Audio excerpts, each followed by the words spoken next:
Mungkin kalian sering dengar produk-produk ini. Ini adalah Louis Vuitton, merek fashion mewah paling bernilai di dunia. CEO-nya, bernama Bernard Arnault, juga merupakan orang terkaya kedua di dunia, dengan kekayaan bersih sekitar 180 miliar dolar. Melihat kesuksesannya saat ini, sangat sulit membayangkan bahwa perusahaan ini dimulai oleh seorang pria yang pernah hidup dalam kemiskinan, tanpa pendidikan formal, dan tidur di hutan saat remajanya. Louis Vuitton adalah kisah nyata tentang seseorang yang berasal dari kemiskinan, dan menjadi kaya raya. Namun, perjalanan perusahaan ini juga penuh dengan pengambil alihan paksa, tuntutan hukum yang tak terhitung jumlahnya, dan serangkaian kontroversi lainnya. Ini adalah kisah luar biasa tentang Louis Vuitton, dan bagaimana sebuah bisnis keluarga kecil berkembang menjadi salah satu merek terkuat di dunia. Louis Vuitton lahir pada tahun 1821, dan tumbuh di sebuah desa kecil bernama Ancay di Prancis, yang terletak jauh dari keramaian. Desa itu tidak memiliki listrik, dan sumber air bersih pun sangat terbatas. Ayah Louis, Xavier, adalah seorang penggiling dan petani, sementara ibunya, Corinne, membuat topi untuk membantu menambah penghasilan keluarga. Tidak ada catatan yang menunjukkan bahwa Louis pernah menerima pendidikan formal. Sekolah terdekat berada sekitar 6 mil dari desanya, dan diyakini bahwa Louis bekerja penuh waktu di pertanian keluarga, tanpa pernah belajar membaca atau menulis. Setiap hari, dia bekerja di ladang dari pagi hingga sore, hanya untuk menghasilkan cukup makanan bagi keluarganya. Tidak perlu dikatakan lagi, keluarga Vuitton berada dalam kesulitan keuangan, dan Louis tumbuh dalam situasi yang seharusnya membuat masa depannya tampak suram. Namun, keadaan semakin buruk ketika ibunya meninggal saat Louis baru berusia 10 tahun. Ayahnya segera menikah lagi dengan wanita lain, namun ibu tiri Louis sangat mengontrol dan manipulatif terhadapnya. Hubungan mereka penuh pertengkaran. Akhirnya, pada usia 13 tahun, Louis memutuskan untuk kabur dari rumah dengan rencana menuju Paris. Dia pergi pada tengah malam tanpa mengucapkan selamat tinggal kepada siapapun. Masalahnya, Paris berjarak 225 mil, dan Louis tidak punya uang atau persediaan makanan. Dia terpaksa berjalan kaki menyusuri jalan tanah. Hampir setiap malam, dia tidur di hutan dengan perut kosong, dan hanya memiliki jubah untuk menghangatkan tubuhnya. Setiap kali melewati desa baru, Louis melakukan pekerjaan sambilan untuk mendapatkan makanan atau sedikit uang. Namun, tidak ada cukup uang untuk tempat tinggal, jadi dia terus tidur di hutan atau di tempat-tempat lain yang bisa ditemukannya untuk berlindung. Melalui pekerjaan-pekerjaan sambilan ini, Louis belajar banyak keterampilan dari para pengrajin, termasuk cara bekerja dengan logam, batu, kain, dan kayu. Keterampilan-keterampilan inilah yang akhirnya mengubah hidupnya. Namun, dengan cara ini, perjalanan Louis sangat lambat. Dibutuhkan waktu 3 tahun baginya untuk mencapai Paris.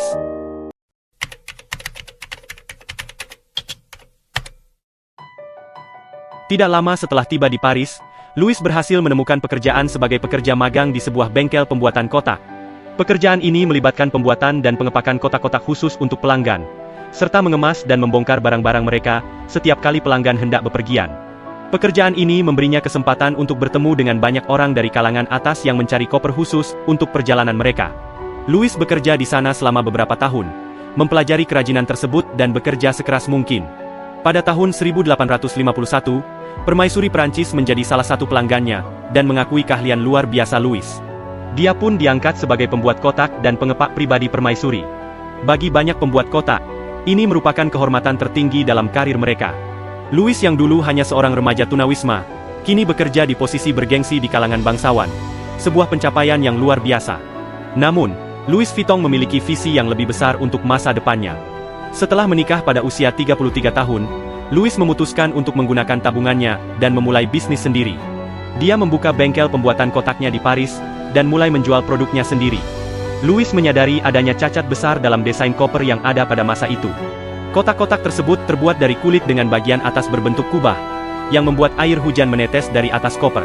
Masalah utamanya adalah koper-koper itu tidak bisa ditumpuk, sehingga setiap koper harus dibawa satu persatu.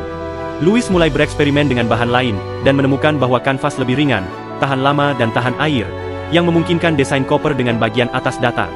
Desain ini mempermudah pengepakan, karena koper kini bisa ditumpuk dan dibawa dalam satu tumpukan, menjadikannya lebih efisien dan ringkas. Desain koper baru ini menandai dimulainya era koper modern. Dengan reputasi profesional yang telah dibangun dan koneksi dengan kalangan atas, Louis meluncurkan lini koper barunya, dan langsung meraih sukses besar. Dia bahkan membuat katalog Louis Vuitton untuk memungkinkan pelanggan melihat produk yang tersedia, memilihnya, dan memesan untuk pengiriman ke rumah mereka. Dalam waktu 2 tahun, Koper Louis dianggap sebagai aksesoris yang elegan, dan menjadi simbol status di kalangan orang kaya. Merek ini begitu populer hingga pesanan datang dari seluruh dunia, bahkan dari kalangan bangsawan di Mesir. Pada tahun 1859, Louis telah memperoleh cukup keuntungan untuk mempekerjakan tim pengrajin guna memenuhi pesanan-pesanan yang terus berdatangan. Dia membuka bengkel baru di luar Paris, dan mempekerjakan 20 karyawan. Pada saat yang sama, semakin banyak orang mulai bepergian menggunakan kereta api dan kapal, yang menyebabkan jumlah pelanggan potensial meningkat pesat. Bepergian bukan lagi hobi eksklusif orang kaya, dan orang-orang dari berbagai lapisan masyarakat, kini membutuhkan koper berkualitas tinggi.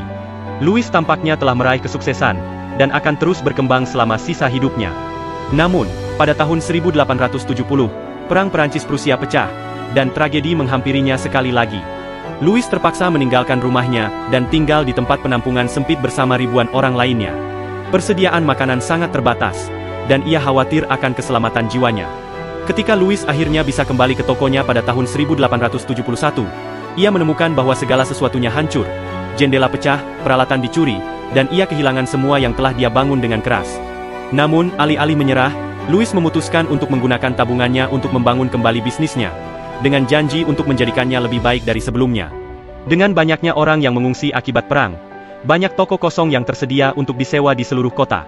Louis memanfaatkan peluang ini dan membuka toko baru di lokasi yang lebih strategis di Paris, tepat di sebelah stasiun kereta api dan The Grand Hotel, memudahkan wisatawan yang membutuhkan koper baru untuk menemukannya tanpa kesulitan. Pada tahun 1872, Louis meluncurkan desain baru, koper dari kanvas berwarna krem dengan garis-garis, yang menjadi sangat populer. Orang-orang menyukai gaya modern tersebut, dan meskipun banyak merek lain mencoba meniru desainnya, kualitas tinggi koper Louis Vuitton tetap membuat pelanggan memilih produk asli. Selama 20 tahun berikutnya, Louis terus bekerja di toko barunya di Paris, hingga kematiannya pada usia 70 tahun.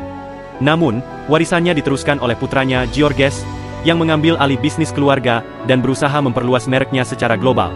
Salah satu langkah Georges adalah membuka toko populer di London. Pada saat itu, koper Louis Vuitton sudah begitu populer, sehingga banyak pembuat kotak lain mulai meniru produknya. Untuk mengatasi hal ini, pada tahun 1896, Georges Vuitton meluncurkan monogram LV, yang kini menjadi ikon merek, agar lebih sulit ditiru. LV adalah inisial ayahnya, Louis Vuitton, sebagai penghormatan kepada pendiri merek tersebut. Georges juga memperkenalkan kunci baru yang revolusioner pada koper, yang membuat koper lebih aman dan sulit dicuri. Pada tahun 1900, perusahaan Louis Vuitton telah memiliki 100 karyawan, dan terus berkembang pesat. Semua karyawan dilatih dengan sangat teliti untuk menjadi ahli pembuat koper. Bahkan hingga saat ini, karyawan Louis Vuitton dilatih selama 18 bulan, hingga 2 tahun sebelum mereka dipercaya untuk membuat produk-produk asli. Perusahaan ini juga mulai memperluas lini produknya, salah satunya dengan membuat tas tangan. Pada tahun 1925, Coco Chanel, ikon mode lainnya, memesan tas tangan kecil berbentuk kubah yang awalnya dirancang khusus untuknya. Tas ini diproduksi massal dan diberi nama Alma, yang kemudian menjadi sangat populer. Louis Vuitton mulai memproduksi lebih banyak tas kulit kecil, seperti kapal, spedi, dan nu. Sebelum Louis Vuitton, tas tangan sering dianggap tidak elegan dan besar, tetapi perusahaan ini memainkan peran besar dalam membuat tas tangan menjadi lebih modis. Georges Vuitton meninggal pada tahun 1936, dan perusahaan tersebut diteruskan oleh putranya, Gaston Louis.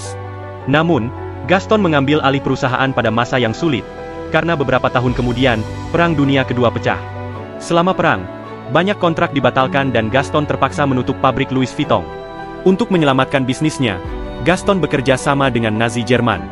Seorang penulis bernama Stefani Bonvicini, dalam bukunya Louis Vuitton, A French Story, menyelidiki arsip perusahaan dan menemukan bahwa Louis Vuitton membuka toko di bawah rezim Nazi di Hotel du Parc, karena mereka bekerja sama dengan pihak Jerman. Meskipun banyak merek lain yang menolak bekerja sama dengan Nazi dan terpaksa tutup, Louis Vuitton bertahan berkat keputusan tersebut. Perusahaan mengklaim bahwa Gaston hanya melakukan apa yang perlu dilakukan untuk memastikan kelangsungan bisnisnya.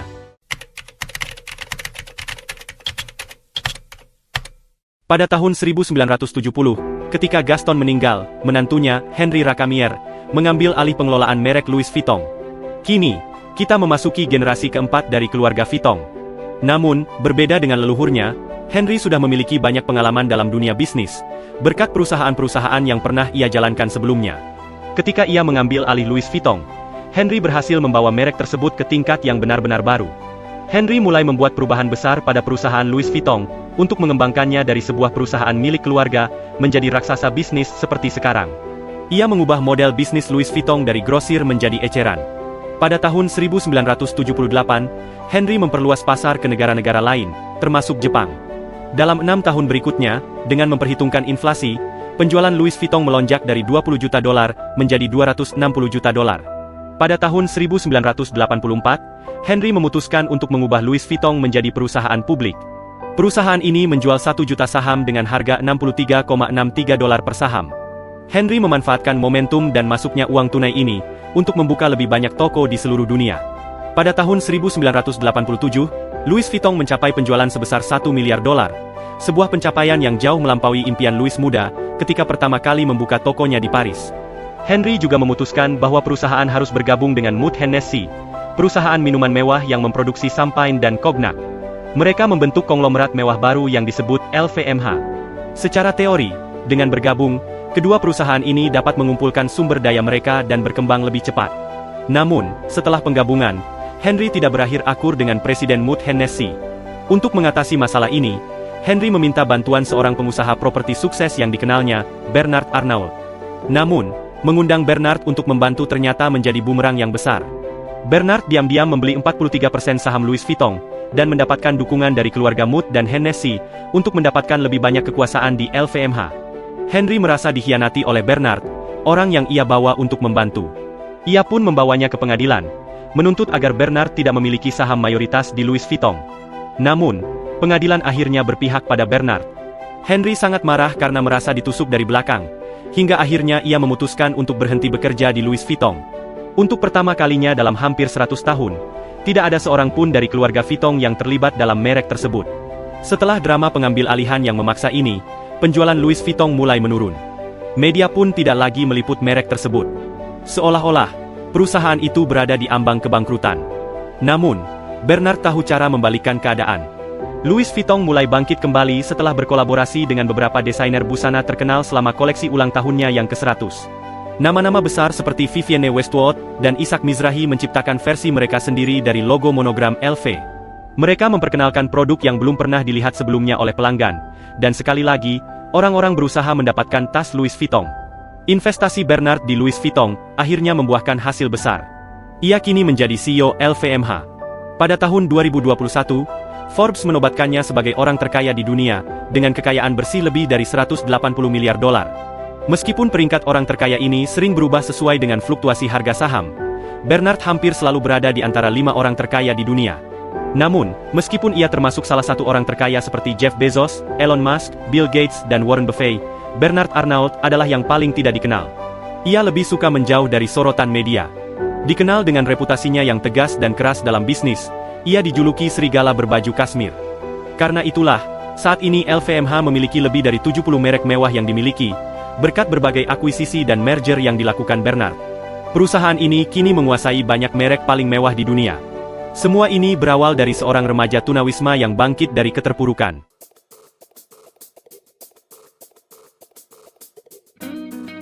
Di dunia modern, Louis Vuitton terus memperluas mereknya dengan gaya baru yang berwarna-warni dan resonansi yang kuat dengan audiens yang lebih muda. Pada tahun 1997, Marc Jacobs diangkat sebagai direktur kreatif. Ia mendesain lini pakaian siap pakai pertama untuk Louis Vuitton, dan menciptakan lini tas tangan monogram Vernisse yang sangat populer. Selain itu, Marc Jacobs juga memperluas jangkauan merek dengan meluncurkan produk-produk seperti jam tangan, perhiasan, dan kacamata hitam. Meskipun akhirnya Marc Jacobs meninggalkan Louis Vuitton dan meluncurkan lini pakaian serta aksesorisnya sendiri, kontribusinya pada merek ini sangat besar. Tentu saja, dengan kesuksesan datanglah tantangan. Louis Vuitton memiliki tim pengacara yang sangat aktif dalam mencari pelanggaran hak cipta. Mereka tidak ragu untuk menuntut siapapun yang dianggap menyalin logo atau desain merek mereka. Misalnya, mereka pernah menggugat Google atas pencarian hasil dan iklan yang mengarahkan orang kepada produk-produk palsu Louis Vuitton. Meskipun Louis Vuitton kalah dalam kasus ini, karena pengadilan beralasan bahwa Google tidak dapat mengontrol apa yang diposting oleh pengguna, ini menunjukkan betapa seriusnya mereka dalam melindungi merek mereka. Selain itu, Louis Vuitton juga telah berkolaborasi dengan beberapa merek besar, termasuk Supreme. Kolaborasi ini membuka akses ke demografi yang lebih luas, dan memperkenalkan Louis Vuitton ke dunia streetwear. Namun, awalnya, Louis Vuitton menggugat Supreme karena menilai bahwa mereka menyalin logo mereka. Begitu mereka menyadari potensi keuntungan besar dari kolaborasi ini, keduanya melanjutkan kerjasama. Barang-barang kolaborasi Louis Vuitton dan Supreme kini dijual kembali dengan harga yang sangat tinggi. Sebagai contoh, koper kulit dari kolaborasi ini bisa dihargai hingga $125.000. Sementara hoodie Supreme X LV dapat dijual lebih dari $5.000. Masalah pemalsuan yang dihadapi Louis Vuitton sejak awal berdirinya masih terus menjadi tantangan besar bagi merek ini. Mereka memperkirakan bahwa setiap tahun, mereka kehilangan ratusan juta dolar akibat produk palsu yang beredar di pasaran. Namun, meskipun begitu, dengan segala rintangan yang dihadapi, Louis Vuitton tidak menunjukkan tanda-tanda melambat. Dengan 168 tahun pengalaman, Louis Vuitton terus menjadi merek yang sangat diinginkan, tidak hanya oleh orang kaya, tetapi juga oleh selebritas dan penggemar mode di seluruh dunia. Saat ini, Louis Vuitton merupakan merek fashion nomor 1 di dunia, dengan nilai merek sebesar $39 miliar. Dengan lebih dari 400 toko yang tersebar di berbagai kota besar di seluruh dunia, Louis Vuitton tetap menjadi simbol status dan prestise. Bagaimana menurut Anda tentang Louis Vuitton? Apakah Anda merasa harganya terlalu mahal mengingat semua kontroversi yang ada? Atau apakah Anda merasa kualitas produk mereka sebanding dengan harga yang sangat tinggi? Berikan pendapat Anda di kolom komentar di bawah. Jangan lupa untuk like, komen, dan subscribe supaya kamu nggak ketinggalan informasi menarik lainnya. Ayo, dukung kami untuk terus berbagi konten terbaik untuk kamu.